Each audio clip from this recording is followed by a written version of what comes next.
호르메시스, 때로는 약이 되는 독의 비밀, 이런 제목의 책이 있습니다. 여기 나오는 이 호르메시스라는 단어는 무슨 뜻인가 하면은 독성 물질이라도 소량을 사용하면 오히려 좋은 효과를 낸다, 이런 의미를 가진 단어인데요. 예를 들면 이런 겁니다. 이 방사선은 굉장히 위험한 것으로 알려져 있지 않습니까? 그래서 이제 병원에서 엑스레이 같은 거 찍을 때 보면은 막 얼마나 조심하는지 모릅니다. 그리고 치과에서도 요즘에 이제 엑스레이 찍는 일이 가끔씩 있는데요. 그러면 뭐 막 겹겹이 두꺼운 것으로 이제 다른 신체가 노출이 안 되도록 차단을 시키고, 그리고 또 찍는 본인도 아예 나가버리잖아요. 나가서 이제 단추를 눌러서 이 방사선이 노출이 되지 않도록 그렇게 막 조심조심하는 게 이 위험한 게 이게 방사선인데요. 근데 참 아이러니하게도 암에 걸리면 방사선 치료를 받습니다. 그것도 뭐 한 4주, 5주 매일 가서 방사선을 쪼이게 만들거든요. 이게 왜 그런 위험한 일을 하느냐? 이게 바로 호르메시스 효과 때문이라는 겁니다. 예방주사도 같은 원리 아닙니까? 지금 딱 요맘때가 이제 독감 주사를 맞을 때인데요. 저도 독감 주사를 맞았습니다. 사실 이 독감 주사라는 건 이 몸 안에다가 독감균을 넣는 거 아닙니까? 아니 어떻게 이런 위험한 짓을 합니까? 왜 독감균을 몸 안에 그렇게 소량을 집어넣느냐 하면 이게 바로 호르메시스 효과 때문이라는 겁니다. 이 비슷한 개념으로 외상 후 성장이라는 용어가 있는데요. 아마 외상 후 스트레스 장애, 트라우마, 이런 말은 엄청 많이 쓰고 또 많이 또 듣고 하시겠지만, 반대되는 이 외상 후 성장이라는 용어는 아마 처음 들어보신 분이 많으실 겁니다.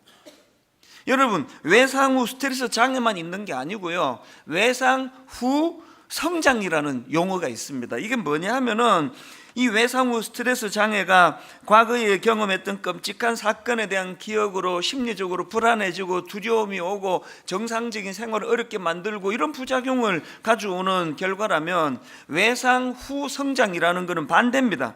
그런 끔찍한 일, 비극적인 일을 당하면서 마음이 무너지고 마음이 상처로 뒤덮여 있는데 그걸 극복해 나가는 과정에서 오히려 예전보다 마음이 더 단단해지고 마음이 더 담대해지고, 이런 현상이 외상 후 성장이라는 겁니다.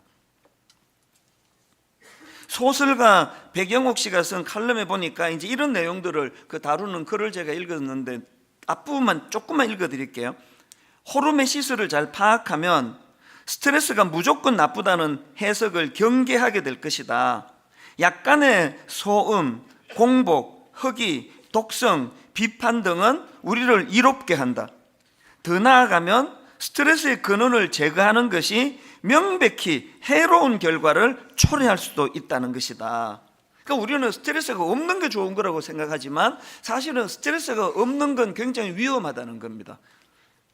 이런 것들이 다 이제 호르메시스라든지 외상 후 성장이라든지 이런 것들을 이제 뒷받침하는 내용들인데요.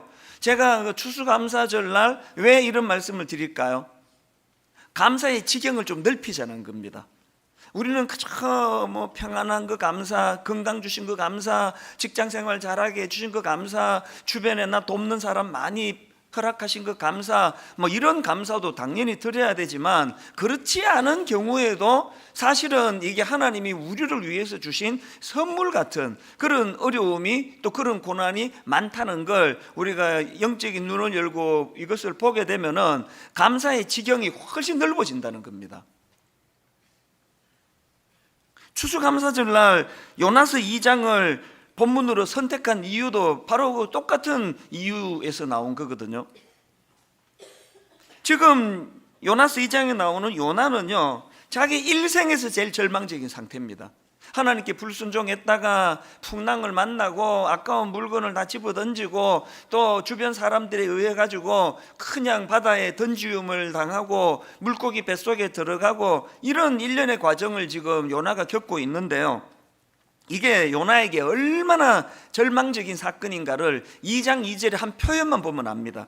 2장 2절에 이르되 내가 받는 고난으로 말미암아 여호와께 불러 아뢰었더니 주께서 내게 대답하셨고 내가 스올의 뱃속에서 부르짖었더니, 여기에 나오는 이 스올의 뱃속이 뭘 의미하는가 하면은요, 그 성경 문화 배경 사전에 보니까 이 스올이라는 거는 요나를 포함해 가지고요, 그 당시 유대인들이 가지고 있던 그 우주관을 반영한 겁니다. 그래서 이제 이 스올이라는 거는 유대인들 생각에 죽은 사람들이 가는 처소, 혹은 죽은 영들의 거처, 혹은 무덤, 이런 뜻을 가지고 있는 그 표현이라는 거예요. 그러니까 지금 요나가 자기가 지금 스올의 뱃속에 빠졌다, 이거는 절망적인 상태라는 게, 내가 죽은 상태와 같다, 이런 처참한 자기를 표현하는 겁니다. 이게 시편 23편으로 치면은 지금 요나는 사망에 얹히만 골짜기에 지금 떨어져 있는 상태예요.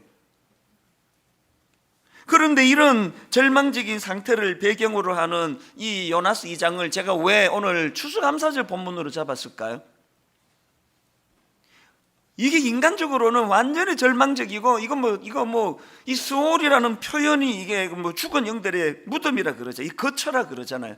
이게 희망이라고는 눈 씻고 볼 수 없는 이런 절망적인 상황인데, 사실은 요나에게 있어서 이런 끔찍한 스올의 뱃속이 요나를 너무나 성장시키고 요나의 타락과 변질을 막는 하나님의 축복이더라는 겁니다. 그래서 저는 이 말씀들을 묵상을 하면서 예수 믿는 우리에게 책임이 뭐냐 하면은요, 모든 세상 사람들이 다 이거는 너무나 낙심된 일이다, 절망이다, 끔찍한 일이다, 실패다, 이런 일이 경험될 때 그것을 하나님의 축복으로 인식하고 그것이 하나님의 축복이 되어 실제적으로 내 생애에 이 지난 생활을 돌아보니까 너무나 그 푸른 초장을 거닐게 하는, 그때도 축복이었지만 이런 끔찍한 스올의 뱃속도 놀라운 하나님의 축복이 되었다, 이걸 우리가 인식하는 것도 중요하고요, 우리가 의지적으로 그것을 그렇게 만들어낼 사명이 있다는 것입니다.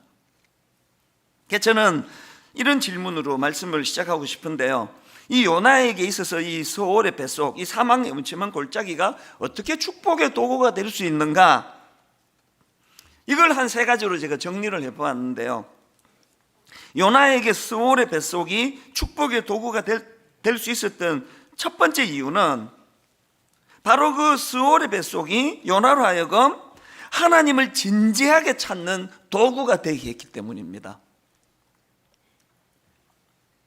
그 사춘기 아이들을 기르는 부모님들 얘기를 들어보면은 행동도 부모에게 상처가 될 때가 많지만요, 그 나쁜 태도, 결정적인 나쁜 태도가 하나 있는데, 사춘기가 되면은 부모 말을 건성건성으로 듣는 거예요. 기다면 안 들어요. 그 이러면 큰일 난다라고 막 신신당부했는데 그 일을 저지르고 와가지고 엄마가 하지 마라 그랬잖아, 그러면은 얼굴 딱 쳐들고 하는 말이 언제 그랬습니까? 그런 말 들은 적 없다는 거예요. 그렇게 당부할 때 건성건성으로 들어가지고 그런 결과가 있는 거 아닙니까? 저도 우리 애들을 그 사춘기 때를 되돌아보면 열받았던 적이 몇 번 있습니다. 한 번은 그 셋 중에 누군지는 모르겠는데요, 알면서도 밝히고 싶지 않은데요, 고등부 다녀와가지고 막 엄청 은혜를 받았다고 말씀이 너무 좋았다는 거예요. 그 어디에 그렇게 은혜를 받았니 그랬더니 막 이 대목에서 자기가 너무 감동을 받았다고 막 설명하는데, 내 열받은 게 내 다 평소에 늘 하던 얘기거든. 그걸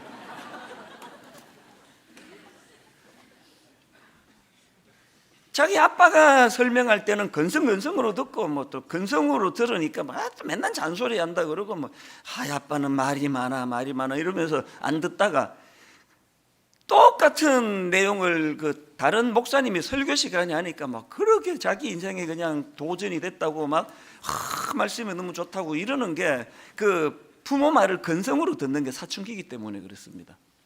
저는 이런 맥락에서 요나스 1장에 나오는 요나가 딱 이런 상태라고 생각해요. 세상에 저는 요나스 1장 1절이 너무 부럽거든요. 여호와의 말씀이 아미떼의 아들 요나에게 임하니라 이르시되. 세상에 이것만큼 부러운 게 있습니까?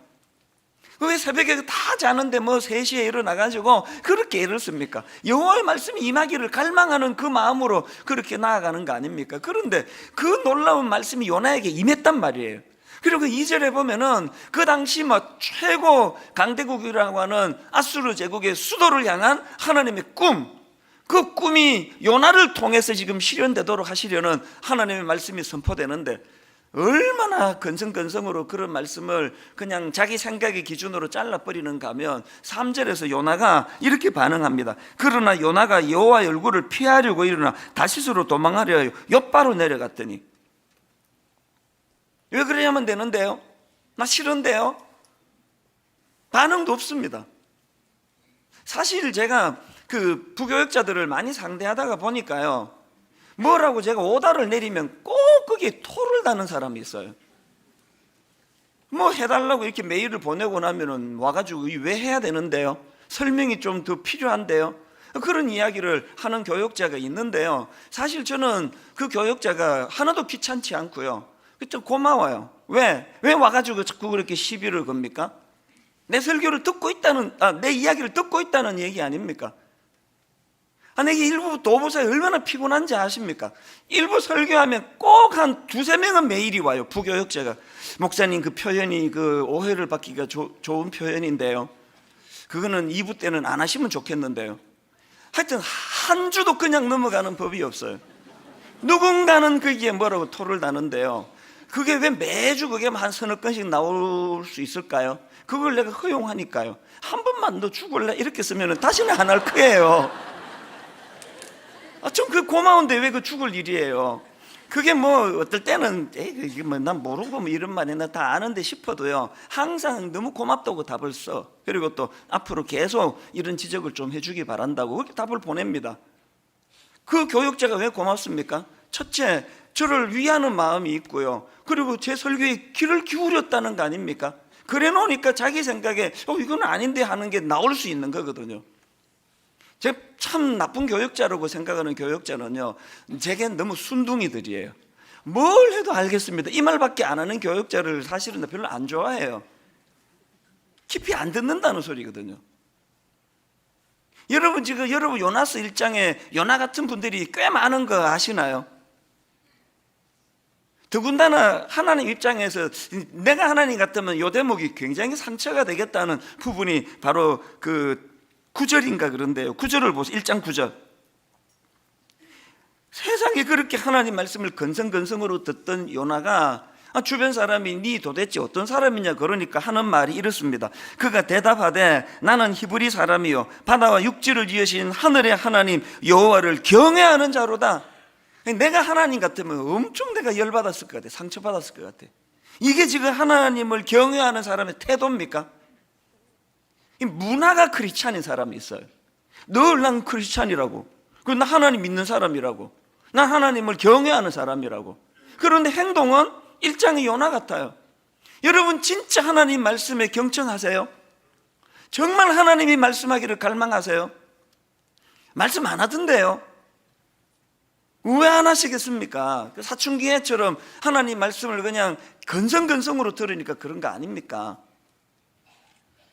요나에게 스올의 뱃속이 왜 축복이 되는지 아십니까? 스올의 뱃속을 경험하면서 요나의 태도가 완전히 달라졌습니다.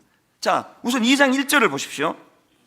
요나가 물고기 뱃속에서 그의 하나님 여호와께 기도하여, 요나서에서 처음 나오는 이야기예요 지금. 그 다음 2절도 보십시오. 이르되 내가 받는 고난으로 말미암아 여호와께 불러하려 했더니, 1장에서 눈 씻고 찾아보기 어려운 대목이에요. 또 그 다음도 주께서 내게 대답하셨고 내가 스올의 뱃속에서 부르짖었더니, 4절은 더 놀라워요. 내가 말하기를 내가 주의 목전에서 쫓겨났을지라도 다시 주의 성전을 바라보겠다 하였나이다. 여기 나오는 주의 성전은요, 이 하나님이 임재해 계시는 곳을 상징적으로 표현하는 거예요. 요나의 태도가 뭐예요?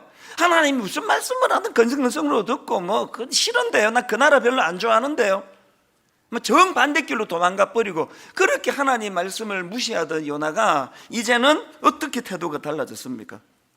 너무나 하나님을 의지하고 하나님을 의뢰하고 하나님이 임재해 계시는 그곳을 내가 바라보기를 원한다고 그렇게 고백을 하는데, 요나가 어떻게 이렇게 달라졌나? 7절에서 자기 말로 이렇게 설명을 합니다. 2장 7절에서 그 이유를 이렇게 설명합니다. 왜 이렇게 됐냐고요? 내 영혼이 내 속에서 피곤할 때에 내가 여호와를 생각하였더니. 여기 나오는 내 영혼이 내 속이 피곤할 때 할 때 이 피곤이라는 단어는 엄청 원어로 보면 센 단어예요. 그냥 뭐 오늘 뭐 일 좀 했더니 피곤하네 이 단어가 아니에요. 절망적인 상태예요. 스올의 뱃속에서 내 영혼이 지금 죽을 것 같은 고난을 겪고 있었던 그 일이 하나님을 생각하게 만드는 재료가 됐다는 거예요. 그래서 요나의 고난이 하나님 앞에 축복이 됐다는 그 얘기예요. 세상에서 제일 어리석은 사람이요, 고난은 고난대로 다 당하고 거기서 아무런 메시지를 발견하지 못하는 사람 아닙니까? 우리의 사명이 뭐라 그랬습니까? 우리가 경험한 이 모든 사람이 이거 재수 없는 일이다, 이거 완전히 이거 뭐 저주 같은 일이네, 이런 절망적인 그 사건을 내 인생에서 이걸 축복화시키는 거, 이걸 내 인생에서 축복으로 만들어 버리는 거, 그게 우리의 사명이라는 거예요. 그런가 하면 두 번째로 요나에게서의 그 스올의 뱃속이라는 절망적인 사건이 어떻게 축복의 도구로 바뀔 수 있었나? 그건 왜 그러냐? 그 스올의 뱃속이 하나님의 주권을 자각하는 도구가 됐기 때문이에요. 2절에서 요나가 진짜 하나님의 주권을 인정하고 하나님을 의식하는 그런 사람으로 바뀌었다는 걸 알 수 있는데요, 먼저 2장 2절 보십시오. 이르되 내가 받는 고난으로 말미암아 여호와께 불러 아뢰었더니, 그렇게 하나님을 부르고 막 의지하게 된 동력을 내가 받은 고난으로 말미암아 그렇게 됐다 그러는데요, 3절에 보니까 한 걸음 더 나아갑니다. 그 고난을 어떻게 해석합니까? 주께서, 누가 준 거라고요? 주께서 나를 깊음 속 바다 가운데 던지셨으므로, 이 모든 일을 허락하신 하나님의 주권을 드디어 깨닫기 시작한 거 아닙니까?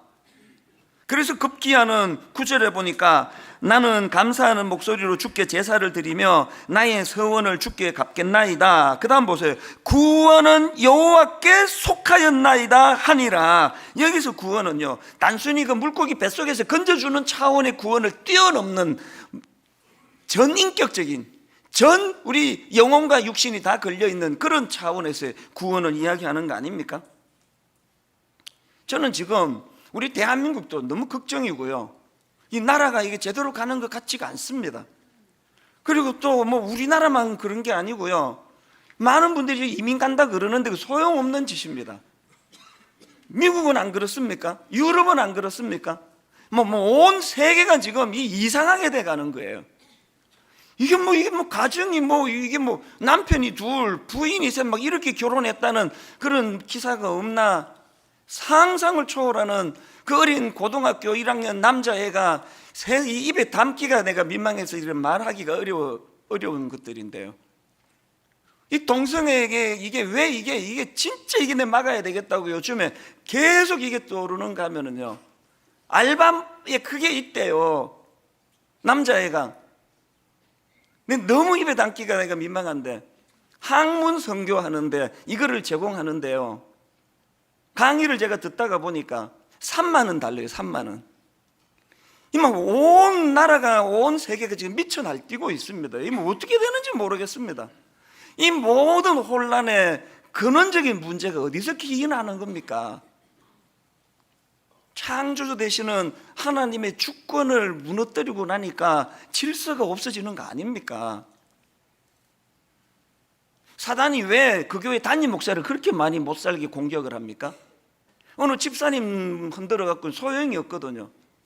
그 교회를 다니면은 목사 하나가 무너져 버리면 교회가 뿌리째 흔들리는 거와 같은 이치 아닙니까?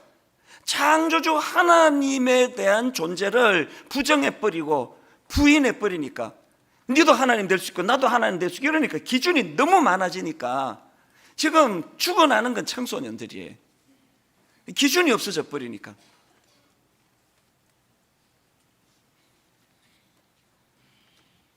우리가 경험하는 이 아픈 사건이, 이 스올의 뱃속이 하나님의 주권을 자각하는 도구가 돼야 된다는 거, 저도 최근에 뼈저리게 이거를 절감했는데요, 모든 분들이 다 지난 한 해를 되돌아보면 다사다난했다 이런 표현을 쓰실 만큼 우여곡절이 많으셨겠지만 저도 마찬가지 아니겠습니까? 저희 가정에도 지난 7월 달에 참 당황스러운 일이 일어났지 않습니까? 제 아내가 암 발병했다는 소식을 듣고 엄청 당황했고요. 사실 그 순간에는 너무 당황이 되고 나한테도 이런 일이 생기네.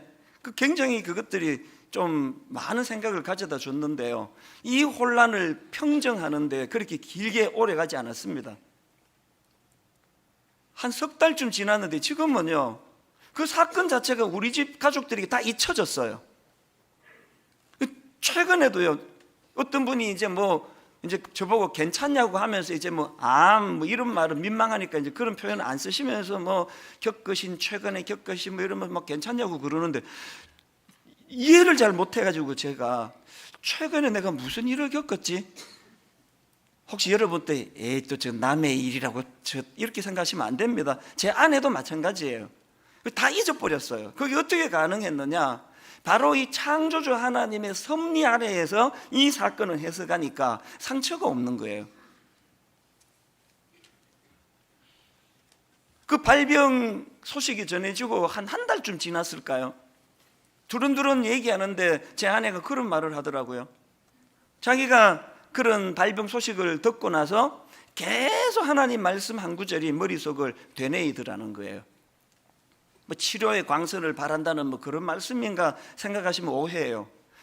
암 발병 소식을 들은 제 아내에게 주신 하나님의 말씀, 계속 머리를 맴돌게 하는 하나님의 메시지는 놀랍게도 이사야 40장 1절이에요. 너희의 하나님이 이르시되 너희는 위로하라, 내 백성을 위로하라. 이 생뚱맞은 거 아닙니까? 위로 받아야 되는 상황인데 본인이 지금 걸렸는데 하나님이 계속 그 말씀을 주신다는 거예요. 너희는 위로하라, 내 백성을 위로하라. 담임 목사 부인으로서 자기가 그 일을 겪으면서 하나님이 뭘 깨닫기를 원하시느냐? 분당 우리 교회 안에 오늘 대한민국에 암으로 투병하는 수많은 성도들이 있다. 너의 이 사건이야말로 목사 아내로서 내 백성을 위로하라는 하나님의 메시지로 이 사건을 들어야 된다고. 그러니 그 사건이 자기를 절망으로 몰고 가기보다는 비장해지는 거 아닙니까? 이 사건이 내 백성을 위로하라 하시는 주님의 뜻이 담겨 있는 사건이라면 조금의 과장이 없이요, 저희 집은 물론이고 당사자인 제 아내도 그래서 우리는 그 지침에 보면은 이렇게 하면 안 된다 그러는데요, 이 암 걸린 거 가지고 농담도 얼마나 많이 하는지 모릅니다. 누가 안 걸렸지?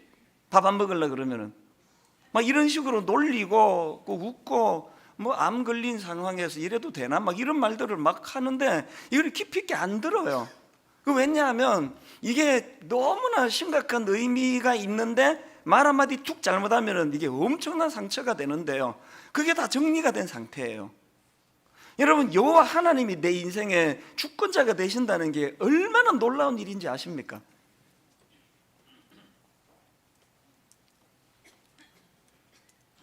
본인의 그 발병 소식을 듣고 너희의 하나님이 이르시되 너희는 위로하라, 내 백성을 위로하라, 그 아픈 일이 사명으로 성화될 수 있다는 거, 오늘 본문에 요나가 딱 그 내용을 지금 고백하는 대목이 있습니다. 요나서 2장 9절. 나는 감사하는 목소리로 주께 제사를 드리며 나의 서원을 주께 갚겠나이다. 나는 감사하는 목소리로 주께 제사를 드리며 나의 서원을 주께 갚겠나이다. 구원은 여호와께 속하였나이다 아니라 구원은 여호와께 속하였나이다. 나는 하나님의 온전한 주권 하에 이런 일이 일어난 줄로 믿습니다. 하나님 아버지, 내가 지금 스올의 뱃속에 갇혀있는 이 사건을 통하여 하나님이 저에게 주시는 메시지가 발견됐기 때문에 요나는 두 가지로 그것을 성화시킵니다. 감사로 그것을 나아갑니다. 감사가 회복이 되고 사명에 대한 자각으로 회복이 되는 거예요. 이렇게 사지 멀쩡하고 아무런 병도 없고 그저 튼튼하고 이러시는 분이 아무런 그 사명의식이 잘 안 되고 이러시다면요, 그거를 부끄러워해야 돼요. 아픈 게 부끄러운 게 아니에요.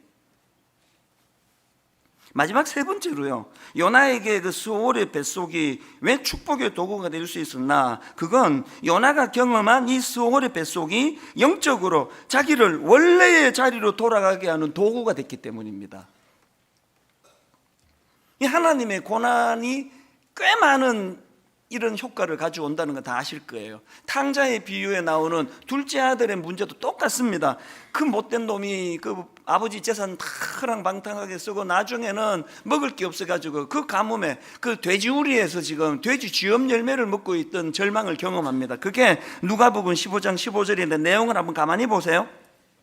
가서 그 나라 백성 중 한 사람에게 붙여서 하니 그가 그를 들로 보내어 돼지를 치게 하였는데 그가 돼지 먹는 쥐염 열매로 배를 채우고자 하되 주는 자가 없는지라 이에 스스로 돌이켜 이르되, 세 번역으로 보니까 그제서야 그는 제정신이 들어서, 여러분이 돼지우리는 탕자에게 그제서야 제정신이 들게 하는 하나님의 도구였다는 거예요. 그래서 이 돼지우리는 탕자에게 축복의 장소예요. 자기 인생에 가장 수치스럽고 자기 인생의 그 부잣집 아들이 가장 머릿속에 트라우마로 남을 수밖에 없는 그 사건이 평생의 축복의 장소가 돼요. 왜?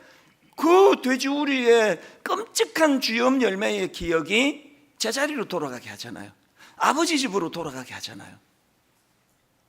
오늘 여러분의 고난을 한탄만 하지 마시고요, 그게 제자리로 돌아가게 하는 도구가 된다는 사실을 인식하게 되시기를 바랍니다. 요나도 마찬가지 아닙니까? 그 요한계시록 2장에 보면은 주님께서 에베소 교회를 꾸짖는 대목이 나옵니다. 2장 4절 5절. 그러나 너를 책망할 것이 있나니 너의 처음 사랑을 버렸느니라. 그러므로 어디서 떨어졌는지를 생각하고 회개하여 처음 행위를 가져라. 요나에게 있어서 주님이 에베소 교회 성도들에게 촉구하셨던 원래 자리로 돌아가라라는 그 놀라운 주님의 명령을 실현시키는 도구가 스올의 뱃속, 그 탕자에게는 돼지우리. 그 제가 아까 인용해 드렸던 호르메시스라는 그 책, 호르메시스 때로는 약이 되는 독의 비밀이라는 그 책의 그 소개글에 보면은요, 그 철학자 니체의 말을 인용하는 글이 있는데요, 이 한 대목이 참 되게 많은 생각을 하게 했습니다. 우리를 죽이지 못하는 것은 우리를 강하게 만든다. 우리를 죽이지 못하는 것은 우리를 강하게 만든다. 그 광고 문구를 보다가 저는 요나가 생각이 나는 거 아닙니까? 하나님이 요나를 스올의 뱃속으로 인도하시는 것은 지금 요나를 죽여버려야 되겠다, 그래서 모은 게 아니에요. 그렇기 때문에 그 스올의 뱃속이 요나를 죽이지 못해요. 죽이지 못하는 것은 다 우리를 강하게 만드는 거예요. 앞에서도 말씀을 드렸지만 올 한 해는 제게 참 여러 가지 일이 많았던 한 해 다 아시지만, 제 아내의 발병도 큰 일이지만 이 교회를 흔들려고 음해하는, 이 교회가 좌파 교회라는, 듣다 이상한 듣지도 못한 내 평생의 좌우 이런 거 강단에서 말하면은 그거는 아주 나쁜 거라고 생각하는 이 흔들 걸 갖고 흔들어야지. 그리고는 그때부터 가짜 뉴스가 나와가지고 지금도 또 돌아다녀요. 그 한때는 그게 되게 억장이 무너지고 분노가 되고 상처가 되는데요, 그러나 저는 이 한마디 문구로서 다 정리가 됩니다. 우리를 죽이지 못하는 것은 우리를 강하게 만든다. 가짜 뉴스로 분당 우리 교회를 망하게 하려는 시도는 절대로 성공할 수 없습니다. 우리 교회가 그것 때문에 망하지 않습니다. 그러면 그게 우리를 강하게 하는 거라는 거예요. 저를 돌아보면은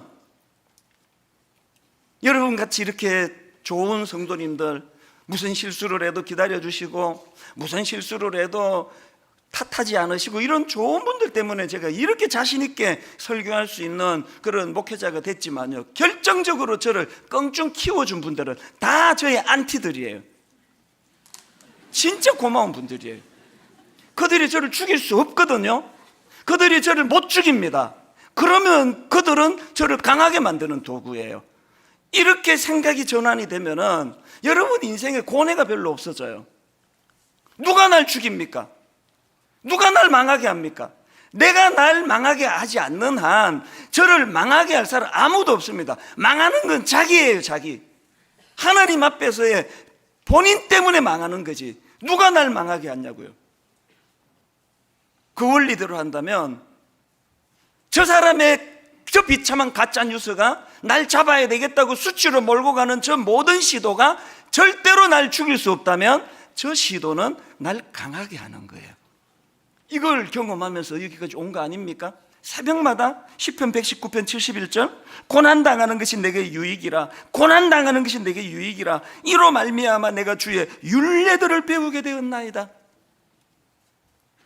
그 모든 게 저를 강하게 하는 거예요. 다시 말씀드립니다. 누가 여러분을 그렇게 괴롭히세요?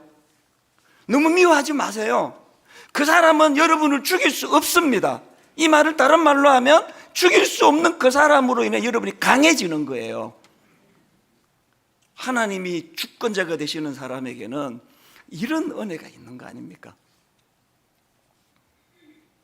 감사의 지경이 여기까지 가시면 좋겠습니다. 고난당하는 것조차 내게 유익이라. 고난당하는 거, 지난 한 해 동안 하나님께서 이렇게 안 쫓겨나고 목회하도록 해주신 것도 감사하고, 이렇게 오부까지 할 수 있도록 건강 주신 것도 감사하고, 이것도 감사하지만 제 아내의 발병도 감사하고, 그 끔찍한 같은 목사에게, 같은 전도사에게 이런 모함을 당하는, 그래서 너무 목회 회의가 오는 이런 억장이 무너지는 것들이 재료가 돼서 날 더 강하게 해주신 하나님의 결과가 나와서 또 이것도 하나님께 감사할 수 있다면 이 감사의 지경이 넓어지는 거 아닙니까? 그래서 우리가 이 감사의 지경이 넓어지도록 기도하셔야 되고, 더 중요한 건 그것을 가능하게 하는 주권자 되시는 그 하나님을 더욱 의지하는 것, 그리고 또 그분의 사랑의 결정체 십자가를 더 많이 묵상하는 것. 이런 의미에서 저는요, 제가 미국에서 그 이민 생활할 때 보니까 미국의 문화는 추수감사절 바로 그 다음 날부터 크리스마스 시즌이에요. 그때부터 추리가 나오고 막 백화점 크리스마스 세일이 시작이 되고, 모든 것들이 다 추수감사절이 딱 지나고 그 다음 날부터 크리스마스 시즌이더라고요.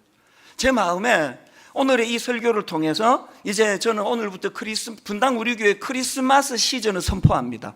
오늘부터 오신 주님을 기다리셔야 돼요. 어떻게 기다리느냐? 물건 팔아먹기 위한 세상의 크리스마스 시즌과 확연히 달라야 되는 세 가지를 다시 말씀드립니다. 여러분, 이제 오늘부터 크리스마스 시즌이에요. 그래서 우리는 주인공 되시는 예수님에 대한 묵상을 해야 돼. 그래서 이게 주보 간지로 드렸는데요, 첫 번째 미션이 뭐냐? 사복음서 성경 읽기예요. 이거를 딸토록 체크하면서 읽으세요. 한 번 읽는 게 미션이 아닙니다. 성경 마태, 마가, 누가, 요한복음은 주님의 행적을 담은 기록이거든요. 오늘부터 이걸 한 100번쯤 읽으시기를 바랍니다. 100번 읽을 수 있습니다. 드라마 바이블을 쓰시면 돼요. 드라마 바이블을 가지고 100번 들을 수 있습니다. 100번을 목표로 하세요. 그리고 더 큰 숙제를 드릴까요? 요한복음을 한번 필사하세요. 필사. 한 달 동안. 팔 아파 못한다고요? 우리 어머니 95세십니다. 창세기부터 요한계시록까지 11번 쓰셨습니다. 요한복음을 기록하고 이 말씀들을 듣고 성경 읽기, 이 드라마 바이블을 더 많이 활용하시기를 바라고요. 두 번째, 크리스마스 시즌 때 우리가 해야 되는 숙제가 뭐냐? 감사 노트를 쓰는 거예요. 감사 노트. 여러분, 이 감사 노트를 쓰시는데 지경을 넓혀서 쓰시기를 바랍니다. 지금까지는 눈으로 보여지는 감사만 썼잖아요. 이제는 스올의 뱃속을 감사로 만들어 쓰세요. 이런 아픔이 있었는데 그래서 감사합니다. 이런 고난이 내게 유익이 될 거라고 믿고 감사합니다. 감사의 지경을 넓혀서 지금 이 감사 노트가요, 엄청나게 지금 반향을 일으킵니다. 분당 우리 교회만 빼고. 지금 이게 얼마나 지금 이게 팔리고 있는지 아십니까? 사명감을 가지고 감사 노트를 다시 꺼내. 제가 그 시간이 없어서 이걸 제가 다음 주나 그때 읽어 드리려고 하는데요, 어떤 분 간증을 우리 교육자가 보내왔습니다. 개인적으로 지난 1월에 건강에 이상 소견이 발견됐대. 마음이 너무 답답하고 어려운 상황이었는데, 이런 상황에서 이분이 한 개 두 가지예요. 드라마 바이블 200일 그거를요, 그 당시로 벌써 한 번 다 듣고 다 읽고, 그리고 두 번째로 다시 읽고, 그 다음에 이 감사 노트를 세 권째 작성 중이라고 하면서 간증문을 보내왔는데, 심령의 변화가 완전히 일어났다는 거예요. 그 너무나 자기를 힘들게 하고 무기력하게 만드는 건강 이상 소견이 오히려 자기가 이해가 안 되는 그런 담대함으로 그렇게 바꾸어져 가고 있다. 그런 내용의 간증문 제가 반드시 언젠가 읽어 드릴 거예요. 마지막 세 번째가 가정예배. 오늘 저녁부터 그 아예 주보 한 면을 통째로 이걸 넣었습니다. 여기 지금 그 사진이 잘 안 보일 것 같아서 방송실이 부탁을 했는데 저게 뭐냐 하니까 포스트잇이에요. 숙제를 드립니다. 이번 크리스마스 시즌에 여러분 한쪽 벽을 포스트잇에 쓴 감사로 도배를 하시기를 바래요. 이렇게 감사하다, 저렇게 감사하다, 이것들이 한쪽 벽면, 걱정하지 마세요. 포스트잇은 그 자국 안 남깁니다. 벽에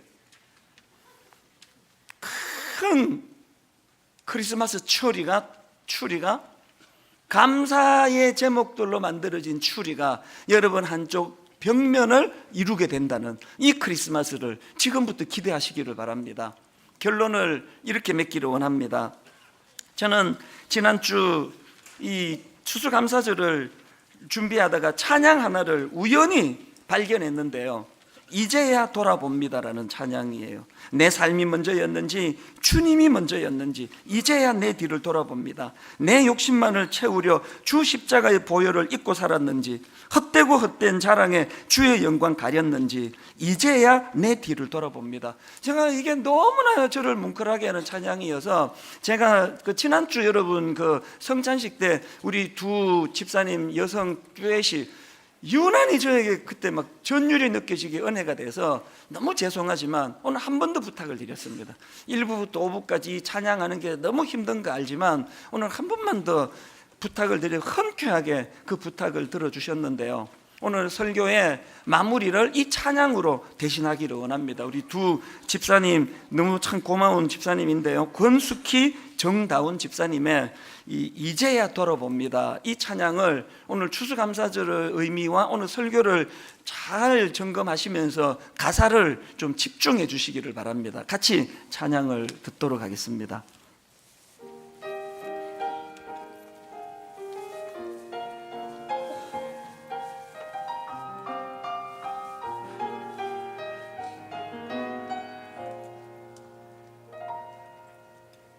내 삶이 먼저였는지 주님이 먼저였는지 이제야 내 뒤를 돌아봅니다. 내 욕심만을 채우려 주 십자가의 보혈을 입고 살았는지 헛되고 헛된 자랑에 주의 영광 가렸는지 이제야 내 뒤를 돌아봅니다. 나의 교만과 욕심이 찬란한 주의 영광을 가리고 살았는지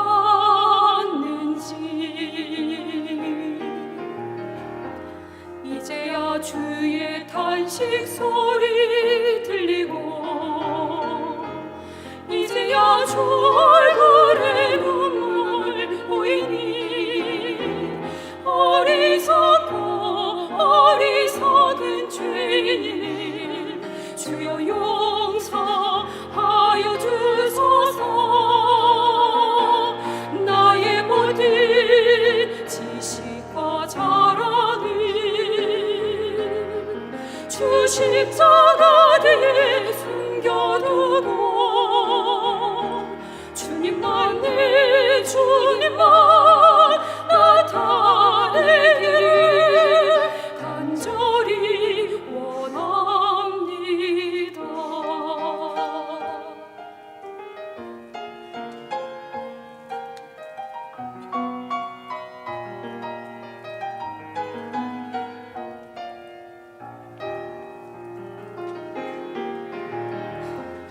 이제야 주의 탄식 소리 들리고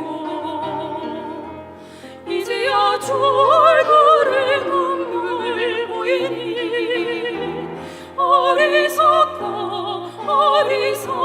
죄인 주여 용서하여 주소서. 나의 모든 지식과 자랑을 주 십자가 뒤에 숨겨두고 주님만 나타내기를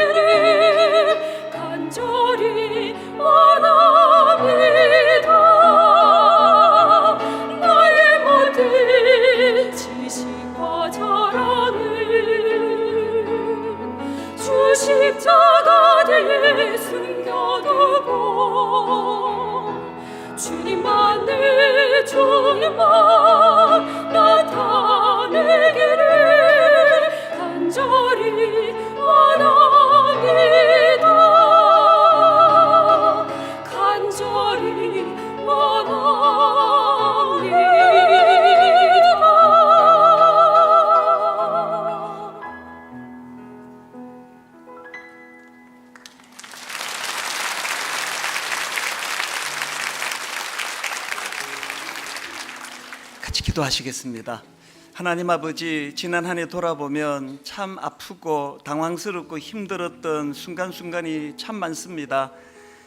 종이 간증했던 그 이상의 고통을 겪고 억장이 무너지는 절망적인 현실 속에서도 하나님을 의지하고 신뢰하며 눈물을 삼키며 여기까지 달려나온 믿음의 형제 자매들, 그들의 눈물을 닦아주시고 하나님 이것이 축복의 도구가 되었노라고 그렇게 고백할 수 있는 그 자리로 인도하여 주시옵소서.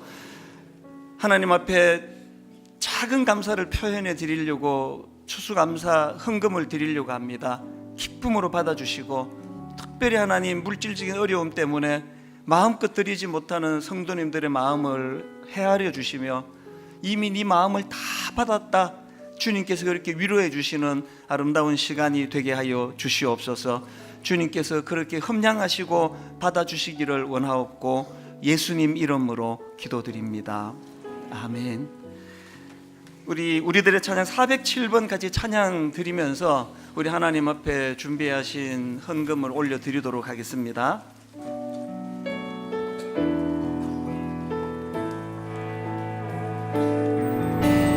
고개 들어 주를 맞이해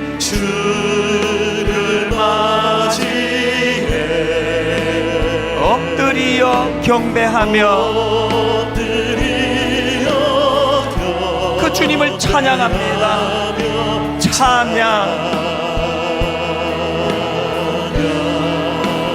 왕의 위엄을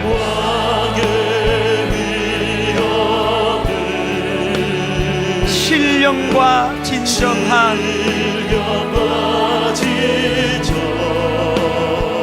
찬양으로 영광 돌려 만왕의 왕께 고개 들어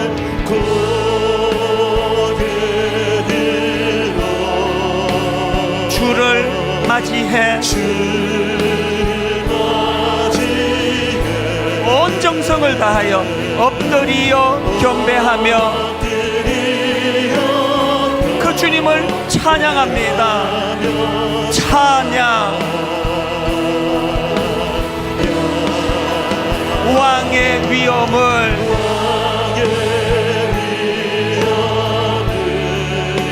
신령과 진정한 찬양으로 영광 돌려 만왕의 왕께 다 주의 크신 이름 높이며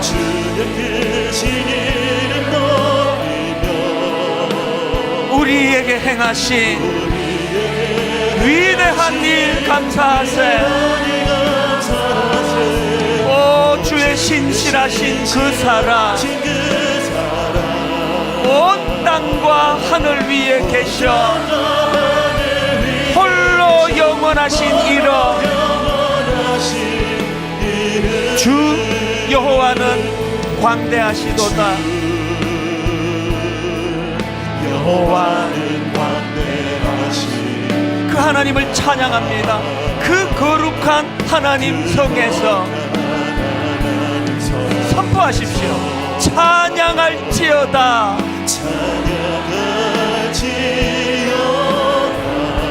그 하나님은 찬양할 때 주 승리 우리에게 주셨도다. 여러분 확신하셔야 됩니다. 모든 원수 물리치셨네. 그 기쁨의 감격을 가지고 엎드려 절하세. 주님께 엎드려 절하며 이렇게 선포합니다. 다 주의 크신 이름 높이며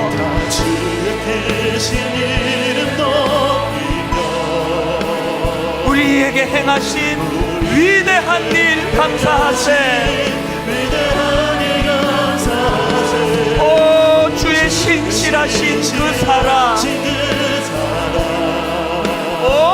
땅과 하늘 위에 계셔 홀로 영원하신 이름, 우리 모두 다 자리에서 일어나셔서 다 주의 크신 이름 높이며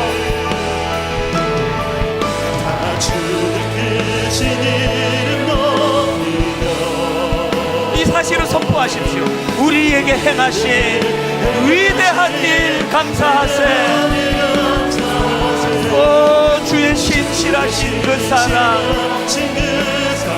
온 땅과 하늘 위에 계셔 홀로 영원하신 이름. 여러분 더 간절하게, 더 진실하게, 더 절실하게 다 주의 크신 이름 높이며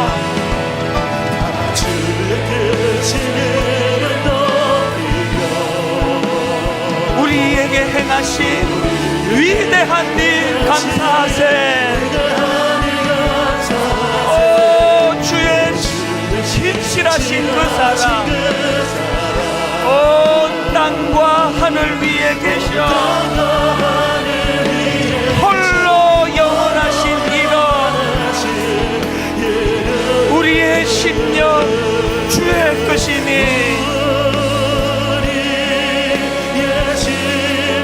주의 것이니